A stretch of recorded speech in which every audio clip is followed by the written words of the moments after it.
Veltaran stood before the massive viewing screen in the high command chamber.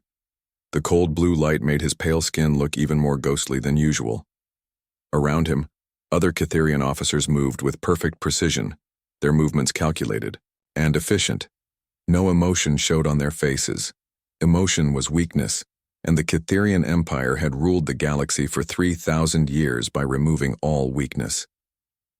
Observer Veltaran, spoke High Commander Zethkar, her voice echoing in the eye chamber.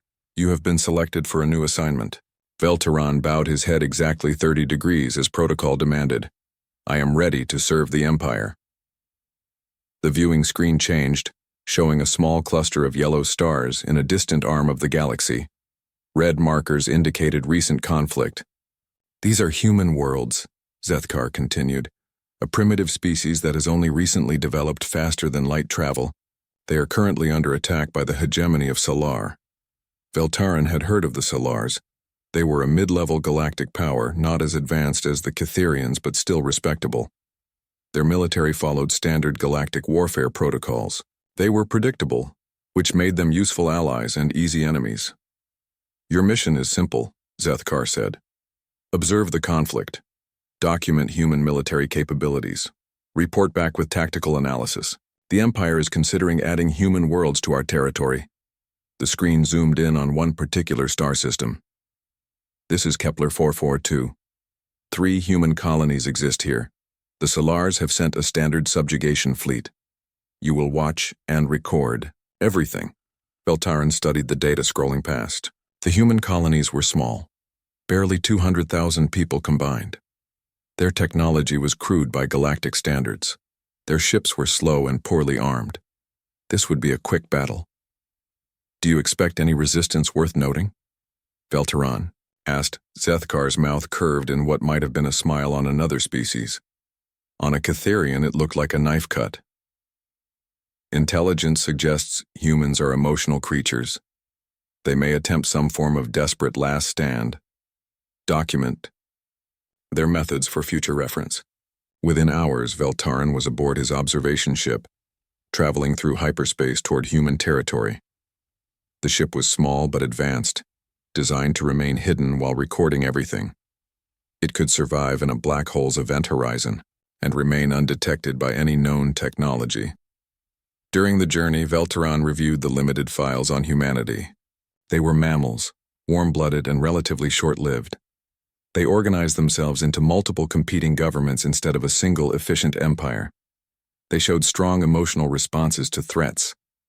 Their military technology was at least 500 years behind galactic standards.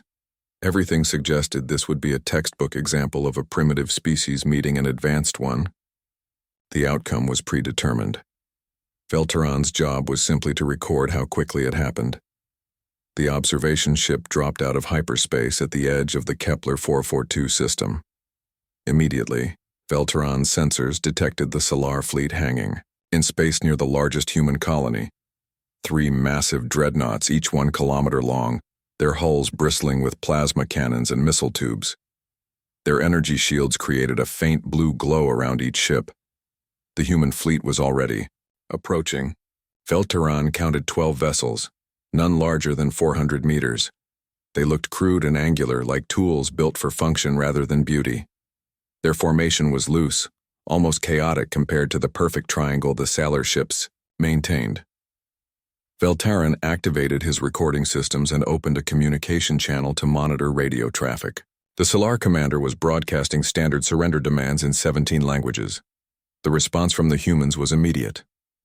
"This is Admiral Hyunwoo of the Colonial Defense Force," came a voice in accented galactic standard. "We do not recognize your authority in this system. Withdraw immediately or face the consequences." Veltaran checked his translation systems. Surely there was an error.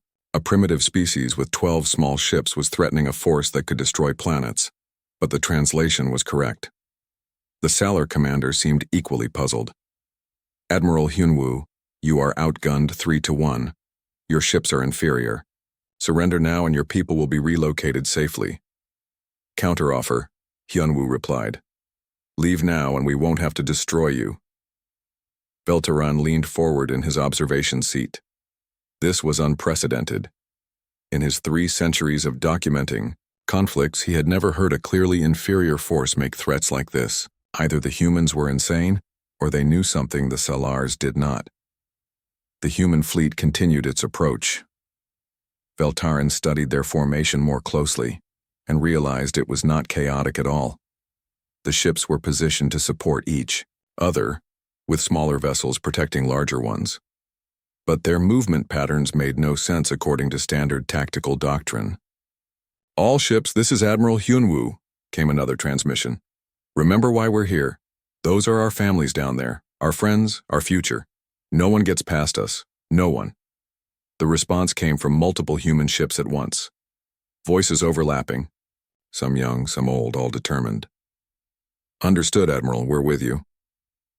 Veltarin felt something strange in his chest. It took him a moment to identify the sensation. Unease. The humans were not following any recognizable pattern. They were not behaving like a military force. They sounded like a family defending their home. One of the human ships moved ahead of the others. Veltarin's sensors identified it as a medium cruiser, heavily damaged from previous fighting. Its hull showed scorch marks and makeshift repairs. "This is Captain Yoon-ji aboard the Incheon's Pride," came a new voice. "We'll take point position." "Yoon-ji, your ship is barely holding together," Admiral Hyunwoo protested. "All the more reason to go first, sir. Better to lose one damaged ship than a healthy one." Veltarin's recorder noted this exchange. It made no tactical sense. A damaged ship should remain in the rear, protected by stronger vessels. Yet the human captain was volunteering to face the greatest danger. The Salar fleet began moving forward in perfect formation. Their plasma cannons charged with visible energy. Standard Galactic protocol called for a warning shot, then systematic destruction of enemy vessels until surrender was offered. But as Veltarin watched the human ships approaching certain destruction, he realized something that would change his understanding of warfare forever. The humans were not trying to win a battle. They were not calculating odds or considering surrender. They were preparing to die for something they valued more than their own lives, and that made them the most dangerous enemy in the galaxy. The first shots lit up space like deadly fireworks. The Salar dreadnoughts opened fire with their massive plasma cannons, sending streams of superheated energy toward the human fleet. Veltarin expected to see human ships vaporize instantly. Instead, he watched something impossible happen. The human ships scattered like startled birds, but not randomly. Each vessel moved in a different direction, making it impossible for the Salars to target them all at once. The loose formation that had looked chaotic now revealed its purpose. No single weapon could hit multiple human ships. "All ships, execute." "Pattern Delta," Admiral Hyunwoo's voice crackled over the radio. "Remember, speed is life." Captain Yoon-ji's damaged cruiser, the Incheon's Pride, suddenly accelerated toward the nearest Salar dreadnought. Plasma bolts missed her ship by meters as she twisted and rolled through space. Her engines left a bright trail behind her. "Captain, what are you doing?" came a young voice over the radio. Veltarin's systems identified the speaker as Lieutenant. "Dongmin aboard another human vessel." "Something stupid," Yoon-ji replied. "Cover me." Veltarin watched in fascination as 6 human ships suddenly changed direction. They formed a loose line and began firing at the lead Salar dreadnought. Their weapons were primitive kinetic cannons and nuclear missiles, barely scratching the enemy's shields. But they created enough distraction for Yoon-ji to get closer. "Theory." Salar commander seemed confused by the human tactics. His ships continued firing in careful, measured volleys, following standard galactic doctrine. They expected the humans to either retreat or form a defensive line. Instead, the human fleet split into 3 groups, each moving in a different direction. "What are they doing?" Veltarin whispered to himself. No military academy in the galaxy taught tactics like this. The humans were violating every principle of organized warfare. Then Lieutenant Dongmin did something that made Veltarin question his understanding of sanity. The young officer's ship, a small frigate called the Busan Runner, suddenly reversed direction and flew straight at the second Salar dreadnought. "Dongmin, report," Admiral Hyunwoo demanded. "Sir, my engines are damaged," came the reply, "but I can still steer, and I still have momentum." Veltaran realized what was happening just before it occurred. The human was planning to ram his ship into the enemy. Not as a last resort, but as a deliberate tactic. The concept was so alien that Veltaran had trouble processing it. "All hands abandon ship," Dongmin announced calmly. "Evacuation pods launching in 30 seconds. "Dongmin, you're insane," Captain Unji said, but her voice carried approval rather than criticism. "Maybe. But this will work." The Busan runners' crew escaped in small pods just as their ship struck the Solar Dreadnought's shield generators. The impact sent both vessels spinning. The Solar ship's shields flickered and died, leaving its hull exposed. Immediately, the other human ships focused, their fire on the now vulnerable Dreadnought. Missiles and kinetic rounds punched through armor plating. Explosions bloomed across the enemy ship's surface. Veltaran's recorder worked frantically to document everything. This was not warfare, as the galaxy understood it. This was controlled madness. The humans were using their own ships as weapons, treating their vessels as expendable tools rather than valuable assets. The sailor commander finally responded to the unexpected tactics. His remaining 2 dreadnoughts moved to support the damaged vessel while launching fighter squadrons. 40 small combat craft swarmed toward the human fleet. "Fighters incoming," reported someone on the human radio network. "We're outnumbered 4-1. Then we'll have to fight 4 times harder," Admiral Hyunwoo replied. What happened next defied everything Veltaran knew about space combat. Instead of retreating from the superior numbers, the human ships accelerated toward the enemy fighters. They met the Solar Squadron head-on in a swirling melee that spread across thousands of kilometers. Captain Yunji's voice cut through the chaos. "All ships, remember your training. Make every shot count, make every sacrifice meaningful." Veltaran noticed something in the radio chatter that disturbed him more than the unusual tactics. The humans were talking to each other constantly. They shared information, offered encouragement, even made jokes in the middle of deadly combat. Their communications were filled with names and personal references. "Bora, your reactor temperature is too high," one pilot warned. "I know, Jae-sung, but I can hold it together a little longer," came the reply. "Sujin, watch your 6, you've got 2 fighters closing in." "Thanks, Hyunwoo, I see them." They were not just soldiers following orders. They were people who knew each other, cared about each other, and were fighting to protect each other. This realization sent a cold chill through Veltaran's body. The battle continued for 2 hours. The humans lost 4 ships, but they managed to destroy 1 Solar Dreadnought completely and damage the other 2 severely.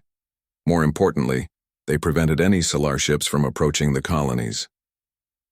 As the Solar fleet withdrew to regroup, Veltaran heard Admiral Hyunwoo addressing his remaining forces. "Good work, everyone. We hurt them today, but they'll be back with reinforcements. Get our wounded to medical ships. Repair what you can.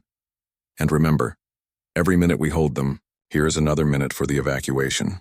Veltaran checked his data. The human colonies were indeed evacuating, but slowly. Civilian transports were carrying families away from the combat zone. The human military was buying time with their lives so others could escape. This was not a war of conquest or territory. This was a war of survival, where one side fought to take and the other side fought to protect. The difference was becoming clear to Veltaran, and it frightened him. The Catherians fought wars to expand their empire. They calculated costs and benefits, acceptable losses and strategic gains. But the humans were fighting for something that could not be calculated or measured. They were fighting for the right to exist free. As Veltaran prepared his initial report, he struggled to find words that would convey what he had witnessed. How could he explain to the high command that 12 primitive ships had fought 3 advanced dreadnoughts to a standstill? How could he describe tactics that violated every rule of civilized warfare? More importantly, how could he warn them that they had found an enemy that might be impossible to defeat? 3 days later, Veltaran watched as reality tore apart at the edge of the system. Space twisted and folded as more Solar ships emerged from hyperspace. Not 3 dreadnoughts this time, but 9, accompanied by 24 cruisers and support vessels. The Salar commander had called for reinforcements. Admiral Hyunwoo's fleet now faced odds of more than 3-1. Any rational military force would surrender or retreat. Veltarin expected to witness the end of human resistance in the Kepler 442 system. Instead, he heard something that made his recording systems spike with activity. All civilian vessels, this is Admiral Hyunwoo. Evacuation protocols are now in effect. Anyone who cannot fight must leave the system immediately. Anyone who can fight. There was a pause. Welcome to the party. Veltarin's sensors detected movement throughout the system. Ships were emerging from asteroid belts, from orbital stations, from the surfaces of planets. But these were not military vessels. Mining ships with improvised weapon mounts. Cargo haulers carrying missile pods welded to their hulls. Even luxury yachts equipped with whatever weapons their owners could find. "This is Captain Minho aboard the cargo hauler Lucky Strike," came a voice over the radio. "We've got 6 nuclear warheads and a very large catapult." "This is Dr. Hae-Won aboard the research vessel Deep Explorer," said another. "We've rigged our sensor array to overload enemy targeting systems. 1 shot only, but it should blind them for a few minutes. Mining ship Iron Mountain here.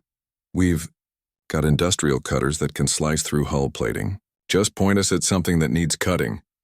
Veltarin counted the new arrivals. 47 civilian vessels had joined the defense fleet. None were designed for combat. All were volunteering to fight against impossible odds. Captain Yoonji's voice cut through the chatter. "People, I need to be clear about something. This is not a battle we can win through superior firepower. We're going to lose ships. We're going to lose friends. Some of us are not going home." The radio went silent for a moment. Then responses began coming in. "Understood, Captain. My family is on the 3rd planet. I'm not leaving." "Roger that. We knew the risks when we came. If we don't fight here, where do we fight?" Veltarin felt that disturbing sensation in his chest again. These humans were not deluding themselves about their chances. They understood they were probably going to die. They were choosing to fight anyway. The Solar fleet moved forward in perfect formation, confident in their overwhelming advantage. Their commander broadcast another surrender demand, this time threatening to destroy the human colonies if resistance continued. Admiral Hyunwoo's response was immediate. "This is Admiral Hyunwoo to the Solar fleet.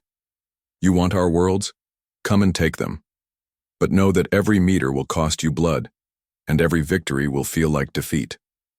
The human fleet began moving, but not in any formation Veltarin recognized. The military ships formed a loose screen while civilian vessels scattered throughout space like seeds in the wind. There was no central command structure, no coordinated battle plan. It was chaos. And somehow, it was working. The first Solar dreadnought targeted what appeared to be the largest human ship, a converted cargo hauler. Plasma bolts streaked across space, but the target was no longer there. The civilian pilot had rolled his ungainly vessel out of the firing line with impossible agility. "Thank you, pilot training," the hauler captain said cheerfully. "Who says racing through asteroid fields is a waste of time?" Meanwhile, Captain Yoonji led a group of military vessels in a direct assault on the Solar left flank. The Inchin's Pride, still showing damage from the previous battle, accelerated past safe limits. Her engines glowed white-hot. "Yoonji, your reactor is redlining," Admiral Hyunwoo warned. "I know, but I need the speed for what comes next." What came next defied all logic. As Solar fighters moved to intercept her, Yoonji suddenly shut down her engines and fired her maneuvering thrusters. The Inchin's Pride spun like a top, bringing her guns to bear on targets from impossible angles. She destroyed 3 fighters before they could react. The technique was insane. It put enormous stress on the ship's structure and left her vulnerable to counterattack. But it worked because no Solar pilot expected such reckless tactics. Throughout the battle, Veltarin observed individual acts of madness and brilliance. A mining ship used its asteroid-cracking charges to damage a Solar cruiser. A research vessel created a false sensor signature that confused an entire enemy squadron. A luxury yacht somehow managed to board a damaged Solar ship and capture its bridge. But the humans were taking losses. The cargo hauler Lucky Strike exploded in a brilliant flash after delivering its nuclear payload. The research ship Deep Explorer was caught by Salar fighters and torn apart. One by one, the civilian volunteers were dying, yet none of them retreated. When their ships were too damaged to fight, human crews evacuated to other vessels and continued fighting. When they ran out of weapons, they used their ships as missiles. When they had nothing left to give, they used themselves. Lieutenant Dong Min, who had survived the ramming of his previous ship, was now aboard a small courier vessel. As Veltaran watched, Dong Min flew directly at a Salar dreadnought's weapon turret. His ship was too small to do significant damage, but the explosion blinded the enemy's targeting sensors long enough for other human ships to close distance. "Dong Min, report," Admiral Hyun-woo called. There was no response. The young officer had given his life to create a 10-second advantage for his comrades. Captain Yoon-ji's voice was tight with emotion.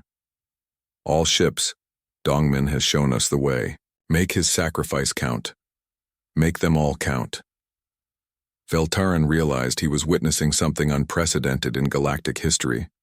The humans were not fighting a war. They were fighting extinction. Every death was personal. Every loss was mourned. But nothing stopped them from continuing the fight. The Salar commander seemed to reach the same conclusion. His orderly formation began to break apart as his captains struggled to respond to human unpredictability. Salar doctrine had no protocols for enemies who fought with such disregard for their own survival. As the battle raged on, Veltaran understood why he felt so disturbed. The Catherians fought wars to expand their empire, but they valued their lives above all else. They would retreat if losses became too high. They would surrender if defeat was certain. But the humans had no such limitations. They would fight until they were all dead, and then they would find new ways to keep fighting. They were not just defending territory. They were defending the right to exist on their own terms. And that made them more dangerous than any weapon the galaxy had ever seen. The battle had been raging for 6 hours when something impossible happened. Space folded again at the edge of the system, but this time it was not Salar reinforcements that emerged. More human ships appeared, dozens of them streaming out of hyperspace like angry hornets. But these were not warships. Veltaran's sensors identified colony ships, research vessels, merchant freighters, even hospital ships. Some still carried families and civilians. Others had been hastily converted into makeshift weapons platforms. "This is Captain Ji-hoon aboard the colony ship New Seoul," came a voice over the radio. "We heard you could use some help." Admiral Hyun-woo's response was immediate. "Ji-hoon, get those civilians out of here. This is a combat zone." "With respect, Admiral, we are not leaving. Every ship here volunteered to come. We all have family in this system." Veltaran counted the new arrivals. 83 vessels of various sizes and capabilities. None were military grade, but all had been modified for combat. Solar panels had been removed to mount weapon pods. Cargo bays had been converted into missile launchers. Even the medical ships carried defensive armaments. The Salar commander seemed stunned by this development. His fleet still outnumbered the humans, but the odds were no longer overwhelmingly in his favor. More importantly, his carefully planned assault had become a chaotic melee that favored human unpredictability. "All human vessels, this is Admiral Hyun-woo. Welcome to the fight. Remember, we are not trying to destroy the enemy fleet. We just need to convince them that this system is too expensive to take." What followed was the strangest battle Veltaran had ever witnessed. The human ships did not form battle lines or execute coordinated maneuvers. Instead, they swarmed around the Salar fleet like insects attacking a giant. Individual ships darted in to attack weak points, then disappeared into the chaos before enemy weapons could target them. Captain Yoon-ji, her ship now held together with emergency patches and determination, led a group of converted freighters against a Salar dreadnought. The Incheon's pride was barely spaceworthy, but she still had weapons and the will to use them. "All ships, target the engine pylons," she commanded. "We cannot penetrate their armor, but we can cripple their mobility." The attack succeeded beyond all expectations. The freighters, designed for cargo handling, proved surprisingly agile. They avoided the dreadnought's main weapons while systematically destroying its secondary systems. Within minutes, the massive Salar ship was dead in space. Meanwhile, a group of civilian volunteers had surrounded another enemy vessel. They were not trying to destroy it, but rather to capture it. Mining ships used their industrial cutters to slice through the hull, while transport vessels deployed boarding parties. "This is Commander Su-jin leading boarding team Alpha," came, a voice filled with excitement and terror. "We are inside the enemy ship, proceeding to the bridge." Veltaran watched in amazement as humans fought hand-to-hand combat in the corridors of a sailor cruiser. They used mining tools as weapons, cargo handling equipment as shields, and pure determination as armor. The sailor crew, trained for ship-to-ship combat, had no idea how to respond to such primitive but effective tactics. The boarding action succeeded. Commander Su-jin's voice crackled over the radio 20 minutes later. "Enemy cruiser is under human control. We have prisoners and intelligence. Data." But the most significant moment came when Captain Unji made her final decision.